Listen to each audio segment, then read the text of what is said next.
Hello everybody, welcome back to another movie review, the second one today. Today we'll be discussing Looper. Just finished watching it on Prime Video. Didn't want to read today, so I said, fuck it, let's do another movie review. My goodness. So, the typical thing, I'll read you the overview, then I'll give you my grade and my recommendation or not recommendation. After that, if you've not seen the movie and would like to or not like to based off what I have said, then you are going to want to shut off the video. There will be spoiler alerts because we'll be discussing the plot synopsis and the character development. Similar movie major themes, I don't know, maybe one or two. So overview, sci-fi action, rated R from 2012, an hour and 59-minute runtime.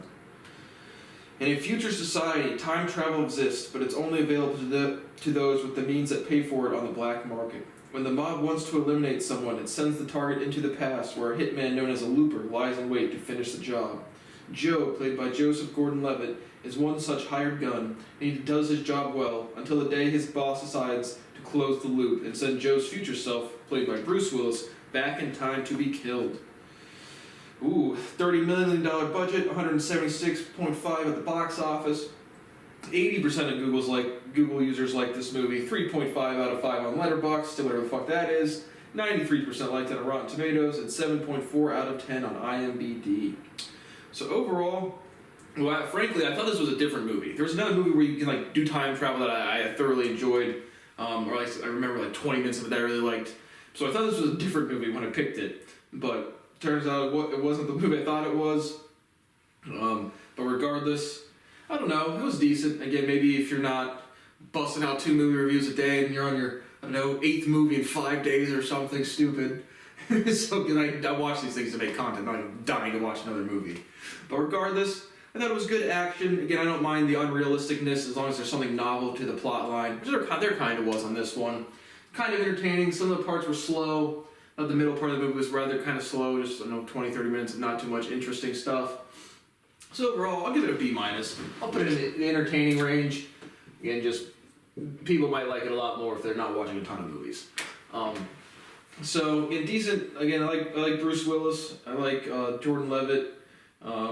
Decent sci-fi action flick. Nothing super novel. A little interesting stuff here and there. So overall, decent. Lower end of entertaining. So now we'll be discussing the plot synopsis and character development. So the movie opens up. And Jordan Levitt's whacking dudes. Again, literally he just stands in a field with a little shotgun, has a tarp laid out, and some dude will just appear and he just blows his head away. And so, again, like the description says, you have a looper. Again, the time travel exists in the future. It's really hard to get rid of a body in the future, so they send him back. The criminals send him back in time to have him whacked then. There's one guy from the future named Abe. He kind of runs the loopers. I think it's set in Kansas City in 2044 or something. So kind of into the future, but not super into the future. So they have a couple flying motorcycles, but most things are about the same. They had 10% of the population now it's telekinetic, where they can just move objects without touching them. And it really it plays a minor role till basically the very end. So yeah, you have young Joe. He's just out there for the money. And every time he kills somebody or does a job, he gets these bars of silver, and he's stashing them away in this underground vault in his apartment. And so that's what you have. An open loop is when you're a looper, you're sent back in time to whack people, or they send them back in time, and then they close the loop when they send your older self back in time and you kill yourself. And then an open loop or something is when they send you back in time to have you killed, and then you escape into the current or into the past, kind of. And so what happens is they just kind of explain the rules of this universe or this writing script. And Joe has a really good friend named Seth. He also has I couldn't tell the difference between the blonde chicks, but Joe is also dating kind of like a stripper or something. I think that was Susie. We have Emily Blunt and Piper Perabo. I don't know, but I think Sarah was the chick that was mostly in the movie, and Susie was kind of the stripper in the beginning. Regardless, doesn't really matter. But he's got this girlfriend who's a stripper. He's the drugs he does, you drip it into your eyes, and so he's addicted to that. But basically, Seth gets sent back. Seth's loop's about to get closed. Who's Joe's friend. And so when old Seth gets sent back to young Seth, the young Seth kind of hesitates and doesn't shoot him. So the guy runs away. Old Seth has like this like a tattoo or it's like some sort of like burnt thing onto him where it's like, go to this place at this time, and Abe and all of these gangsters or whoever are going to look for him. But he goes to Young Joe, and Young Joe decides to hide him, so he hides him in this safe where he's storing his silver. Abe pulls him into his office and was like, I'm going to make this easy on you. You can either give us half of your silver or give up your friend. And so Young Joe makes the decision that he wants that guap, so he gives up Seth, and I'm assuming he gets killed for that. But so Seth is now dead. Young Joe has some just talking about it with Susie. And then not too pretty rapidly in the movie, like one of the next couple scenes is Joe getting sent back, his loop being closed. And so you learn about this person called the Rainmaker in the future, who has somehow taken over all 5 major crime cities or something all by himself, and they're not sure how they did it or if it's a he or a she. And they're just aware of that person, and he's basically, I guess, trying to close all these loops. And so Young Joe gets sent Old Joe to kill. Young Joe kind of hesitates when he sees him. Old Joe, and when they send him back, they have the silver on him. And so I guess when they send him gold, that's your own person. And I guess the idea or the thought is, once you close your loop, you still have 30 years to live, but you're for sure going to die after that 30 years. And so Old Joe's going to die, but Young Joe, as long as he whacks Old Joe, will just have a guaranteed 30 years, but he'll die for sure in 30 years. And so Young Joe hesitates. Old Joe turns around, and Young Joe then shoots, and the gold that's taped to his back kind of blocks the bullets. Old Joe throws a gold bar at him, knocks him out, and escapes. And so the main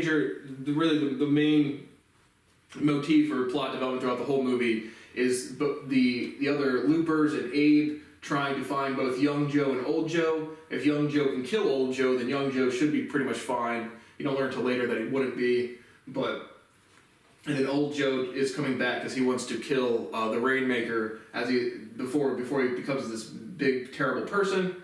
And they're running around, and yeah. And so Young Joe and Old Joe meet up at a diner. Young Joe's learning some French with Beatrix, and Old Joe comes there, and they meet and talk. And so some tense interaction. Young Joe's characterization is he just wants to kill Old Joe to go about his life. Old Joe wants to again stop the Rainmaker. Old Joe has more experience, and then you also get when in the scenes when Young Joe and Old Joe, or when Old Joe gets sent back, it's like at the first time they show him actually, one of the scenes they show him actually killing him, and the next time they show the actual development. And so I wasn't really exactly sure that a couple of throwback. I thought the presentation of the scenes, the sequences of the scenes wasn't clear as to exactly what was happening in those ones. But you do see a couple, 5 minutes of Old Joe. He's still shooting things up in Japan or Taiwan or wherever he went. And so some Asian country, and then he meets this wife, this Asian lady, marries her. She's really good to him, and you have some throwback scenes of him getting sent back, and also living his 30 years. 5 years, 10 years, 20 years, 25 years, 30 years, and then they're called Gat Men, which I don't know if this movie was 2012. So many times when people call them gunmen Gats, I got my Gat. So I thought that was a throwback term for sure, but. Regardless, that is what's going on, and they're having this interaction now at this diner. They're both in disagreement about what to do. Young Joe's just gonna whack and go about his life. Old Joe wants to just kill the Rain Man, and then the main Gat Man is Jesse. He busts in with a couple other dudes. Bruce Willis and Jordan Levitt both take out some dudes, and then Old Joe escapes out the back. Well, I don't know if Young Joe takes out any dudes, but he kind of ducks and covers, and then Old Joe runs out the back, and now Young Joe and then all the other Gatmen are running after Old Joe, trying to shoot him and find him. And so once they're all running together, and Young Joe realizes Old Joe got away, now all the Gatmen are going to turn on him, so he runs and steals this motor, or this futuristic bike, and flies, hovers away. It doesn't kind of fly anything, but hovers, 4 feet off the ground. And so Young Joe's now escaped, Old Joe is on the loose, and all the Gatmen are reassembling at their headquarters. And so Old Joe had this map where it was he got the the birth date and like the medical code for the hospital at which this Rain Man was born, and now he's gonna go try to find these people and kill them. And they're their kids.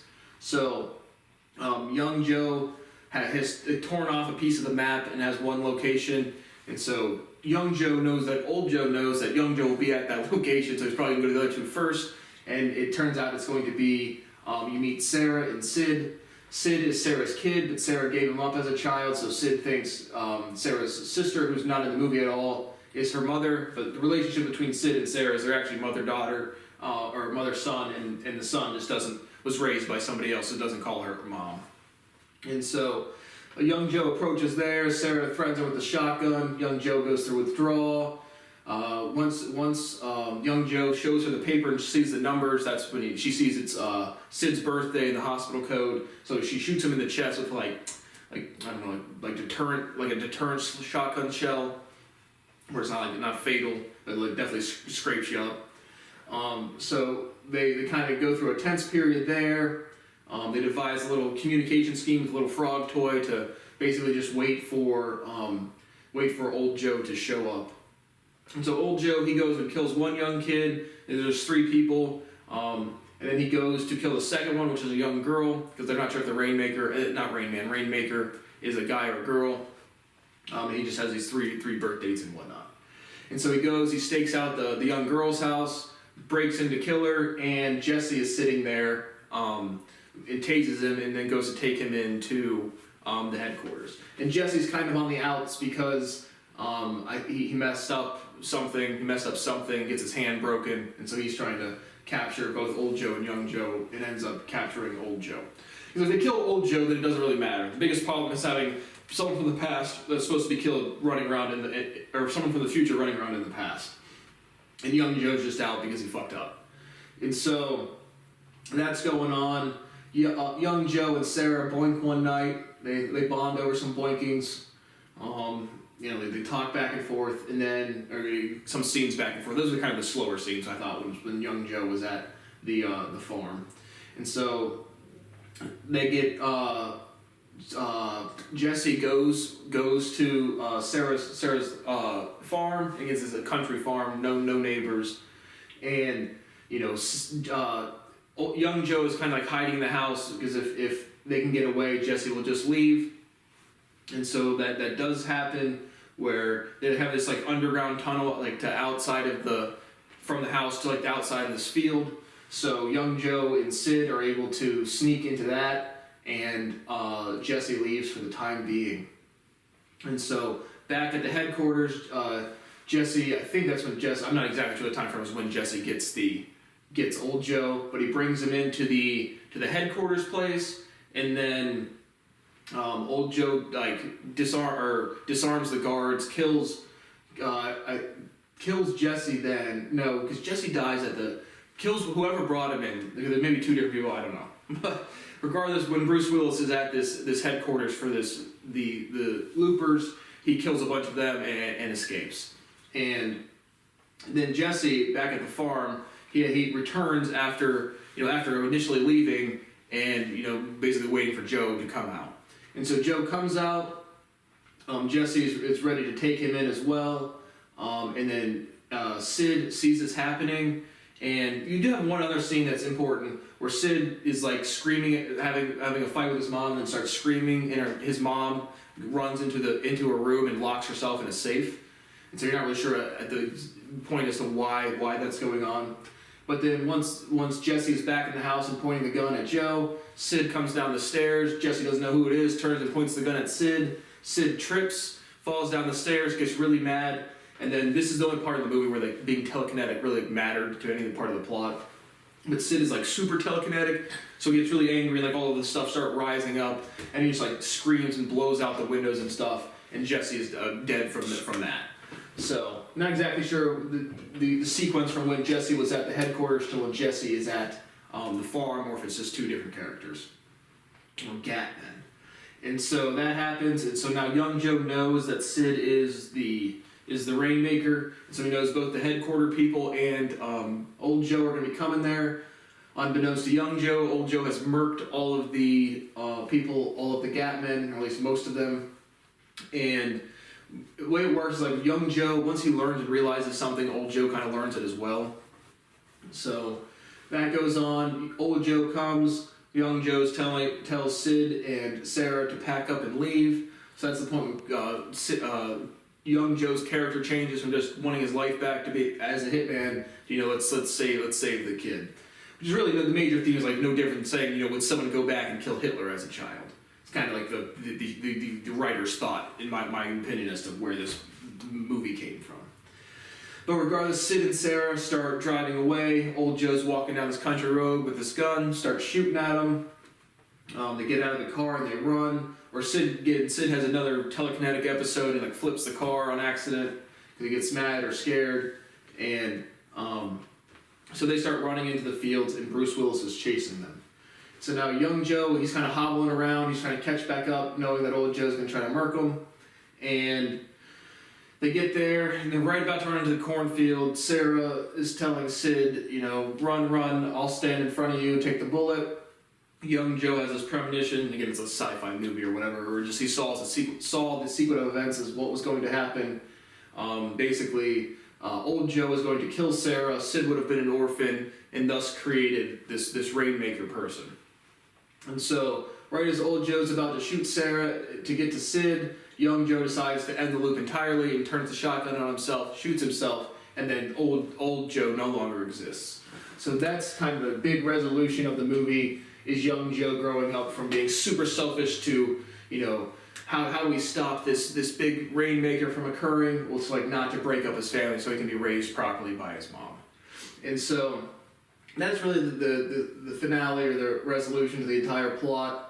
Like I said, it was overall decently entertaining for my second movie of the day to produce content that nobody watches. But I literally thought it was a different movie. And I can't remember what the other movie I was thinking. And so I just had these scenes where it's like this dude will time loop or jump through these time things and go be on a pyramid, then go be on the Statue of Liberty, and then gets chased by another person who's Loop. So I thought that was maybe Loopers or something. I don't know if there's really similar names, but there's another movie out there that I thought this was and it wasn't. Overall decent. A lot of other people liked it. I thought it was decently entertaining. I thought the middle was kind of dry. I simply did not. I thought I picked a different movie. So overall, lower end of entertaining, and that's about that. So thank you for watching my movie review of Looper, and I will see you on the next one.